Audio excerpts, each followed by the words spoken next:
Assalamualaikum warahmatullahi wabarakatuh. Perkenalkan, nama saya Alvin Rohmanul Holik, NIM 2119331, yang akan menjelaskan tentang memahami pola pikir entrepreneur atau kewirausahaan. Yang pertama, definisi dan dasar entrepreneur atau kewirausahaan. Kata entrepreneur dan entrepreneurship berasal dari bahasa Prancis entreprendre.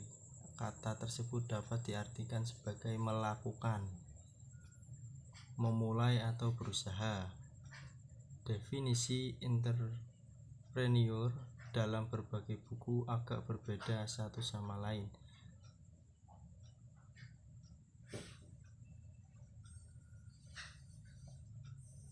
Artikel yang dimuat Wikipedia mendefinisikan entrepreneur adalah seorang yang mampu menciptakan lapangan kerja baru dan mencari cara-cara atau teknik yang lebih baik dalam penataan sumber daya, memperkecil pemborosan, serta menghasilkan barang atau jasa dalam bentuk upayanya memuaskan kebutuhan orang lain. Menurut Joseph Schumpeter, seorang ahli ekonomi dari Australia, mendefinisikan entrepreneur adalah seorang yang ingin dan mampu mendefinisikan entrepreneur adalah seorang yang ingin dan mampu untuk melakukan perombakan sistem ekonomi, mengubah ide baru atau penemuan baru menjadi sebuah inovasi yang sukses.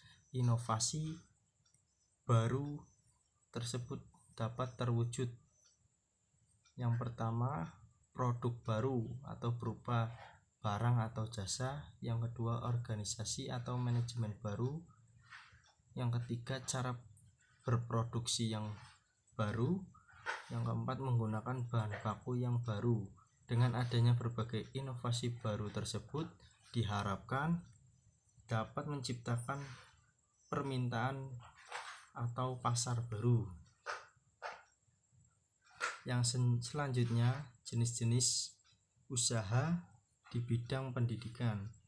Di zaman yang semakin canggih, berbagai hal bisa dijadikan peluang usaha menjanjikan yang dapat menghasilkan banyak pundi-pundi rupiah, termasuk di bidang pendidikan. Pasalnya, kebutuhan akan pendidikan akan terus diminati oleh banyak orang. Selain itu, tak banyak pihak yang terjun ke bisnis pendidikan, tetapi lebih memilih menjalankan bisnis di bidang lain seperti kuliner, fashion, atau kosmetik karena dianggap lebih menguntungkan. Padahal kenyataannya bisnis pendidikan sangat bisa memberikan keuntungan besar. Seperti kita ketahui, kalau setiap orang mulai dari anak-anak hingga orang tua selalu membutuhkan barang atau jasa untuk menambah wawasan dan pengetahuannya, terlebih jika mereka tengah menempuh pendidikan tertentu. Adapun 5 peluang usaha di bidang pendidikan yang bisa menghasilkan keuntungan setiap hari, yaitu pertama, buku. Yang kedua, alat tulis. Yang ketiga, seragam sekolah. Yang keempat, les privat. Yang kelima, bimbel atau kursus. Itulah 5 peluang usaha di bidang pendidikan. Yang selanjutnya yaitu bagaimana cara menanamkan jiwa entrepreneurship pada setiap individu. Dunia bisnis, wirausaha, dan pendidikan memiliki koneksi dan titik temu melalui entrepreneur. Edupreneur atau education entrepreneur berasal dari 2 kata, yaitu education bermakna pendidikan dan entrepreneur bermakna pengusaha atau wirausahawan. Ada juga yang menyamakan istilah entrepreneur dengan istilah teacherpreneur. Edupreneur dapat diajarkan pada anak, pada tingkat siswa, di rumah, dengan bimbingan orang tua maupun orang dewasa, pada tingkat mahasiswa atau bukan mahasiswa, melalui pelajaran di sekolah dan mata kuliah di kampus.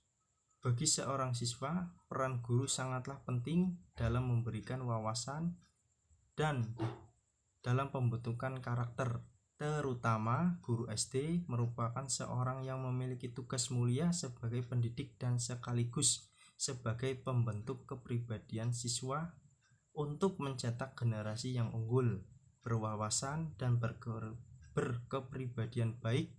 Selain itu, guru juga bertanggung jawab dengan pendidikan yang dienyam siswanya. Pendidikan adalah suatu kegiatan pembentukan kesadaran dan kepribadian anak didik. Di samping transfer ilmu dan keahlian, guru juga harus menetapkan minat dan semangat siswa. Yang terakhir, hal-hal yang harus diperhatikan dalam edupreneur. Edupreneur penting sekali dikenalkan pada masyarakat umum, terutama lulusan perguruan tinggi. Tujuannya untuk menyiapkan diri sebagai pebisnis yang handal dalam bidang pendidikan. Nantinya ditekankan untuk memudahkan proses transformasi suatu pengetahuan dengan cara yang lebih mudah dipahami oleh anak didik. Seiring era yang terus canggih, selain itu, edupreneur juga dapat digunakan sebagai jalan alternatif ketika ketersediaan lapangan pekerjaan sedang sempit. Maka edupreneur dapat membuka peluang memperluas tempat bekerja. Itu saja yang dapat saya sampaikan, kurang lebihnya mohon maaf yang sebesar-besarnya. Sekian dan terima kasih. Wassalamualaikum warahmatullahi wabarakatuh.